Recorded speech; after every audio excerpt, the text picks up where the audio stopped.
Ladies and gentlemen, welcome back to the live stream of a 50-second National Jonk Fuerscher contest. Now, we have Alexander Lebedev, who has come all the way from Austria, who will now present his project called Evaluating the Effects of Acid Rain in a Controlled Environment. Please welcome him on stage.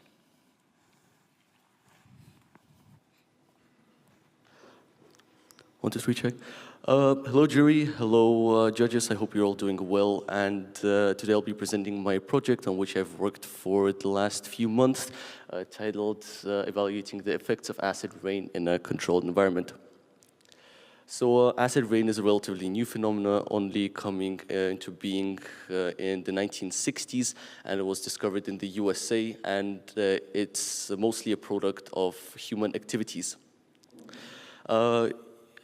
Acid rain is usually formed when gases such as nitrogen oxide or sulfur dioxide enter the atmosphere after burning fossil fuels, and there they mix with water particles in the atmosphere, creating strong acids such as H2SO4 or NHO3, so sulfuric acid or nitric acid, which later rain down towards the earth. Acid rain was a prevailing issue in the 60s, 70s, 80s, and up to the 90s, and it took a really big toll on our ozone layer. Nowadays, acid rain is not as prevailing in the world as it used to be a couple of decades back, but it is still a prevailing issue in industrial districts such as Northern America, Eastern Russia, and Southern China, where it is especially prevailing. Most plants affected by acid rain are usually rootless or small-rooted plants, since acid rain usually deprives the soil of all the minerals in the ground. Water reservoirs are also at great risk of acid attacks, since infested waters with acid can no longer be drunk. For my experiment, I talked to my school, and they donated sulfuric acid to me. It was highly diluted sulfuric acid, so it was 25% sulfuric acid, meaning a quarter acid and 3/4 water, with a molar weight of 3. And even with that value, it was already at a negative pH. I then used a logarithm and the acid-base formula to calculate how much of the acid would need to be added to 400 milliliters of water to decrease the pH of the water from around 7.3 to around 4. And after completing that step, I added the acid, I mixed it, I made sure that the pH was at a 4, and then added it to a glass flask with a spray installed on top of it, and then sprayed it over a ficus plant, which I later observed for a week.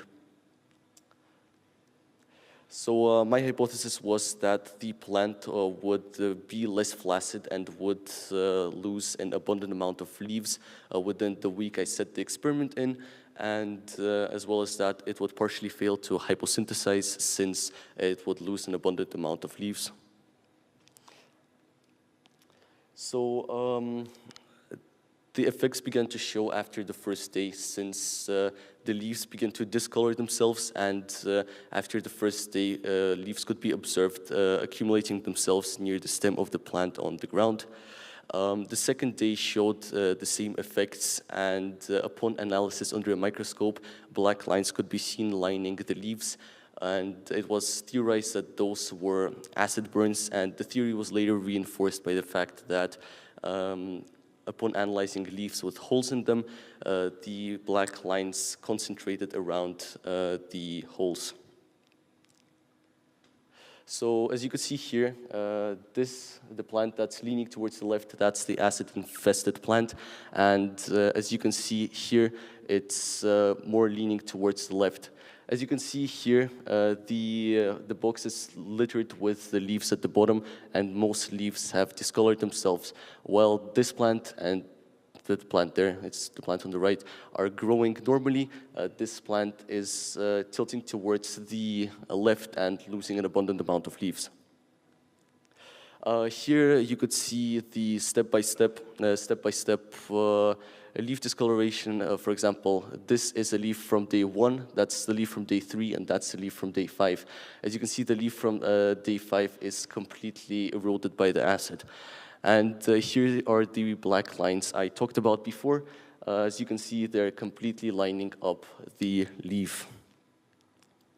So conclusion, even though nowadays acid rain is mostly dispersed, it is only secluded towards industrial areas, it's still there. For example, there are areas in Europe which are acid sensitive. For example, in Scandinavia has experienced several minor acid rainstorms, and in the European part of Russia there are quite a lot of acid deposits, and if they're not taken care of properly, that can lead to an environmental catastrophe.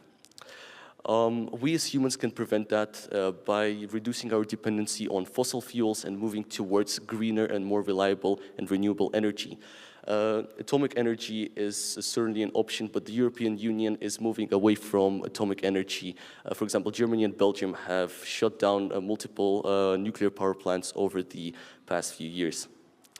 Nevertheless, this project has been a success and helped convey the message that acid rain is a prevailing threat in nature, and even with the smallest amounts of acid, they can leave a long-lasting effect on our environment.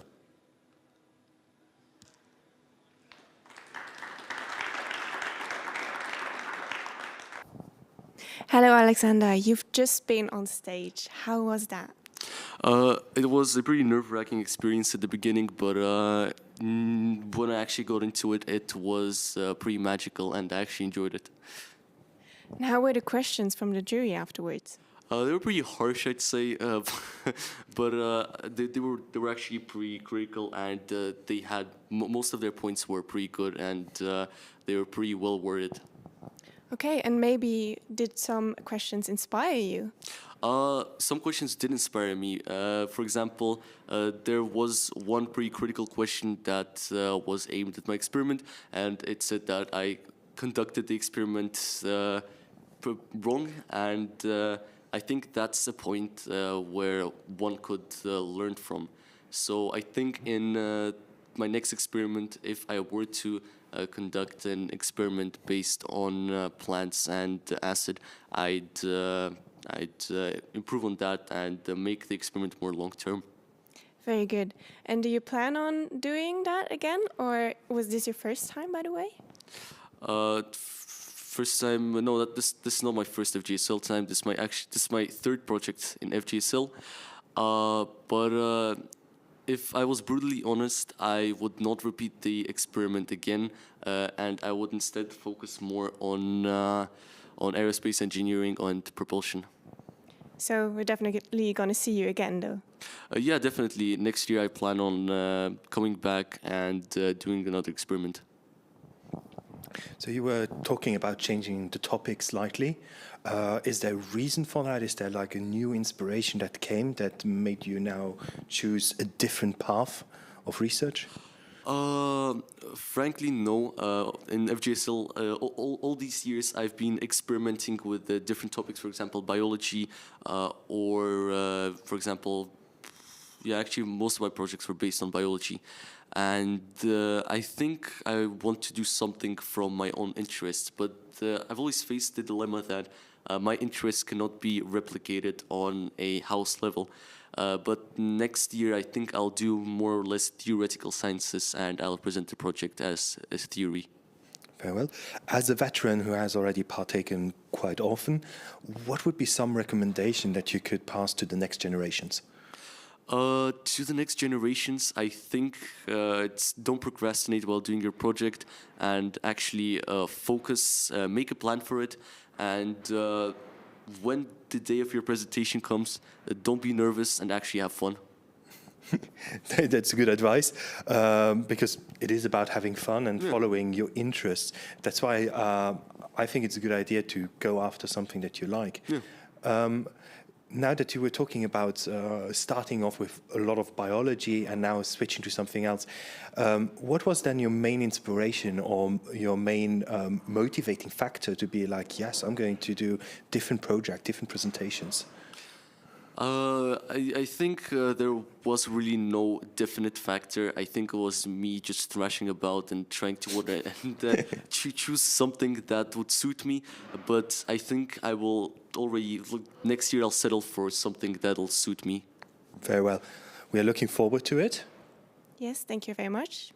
And then we wish you a wonderful day. I hope you will have the time to check the other contestants and their presentations. Of course. And then we're going to see who our next contestants are going to be. Yeah. Thank you very much. Thank you very much.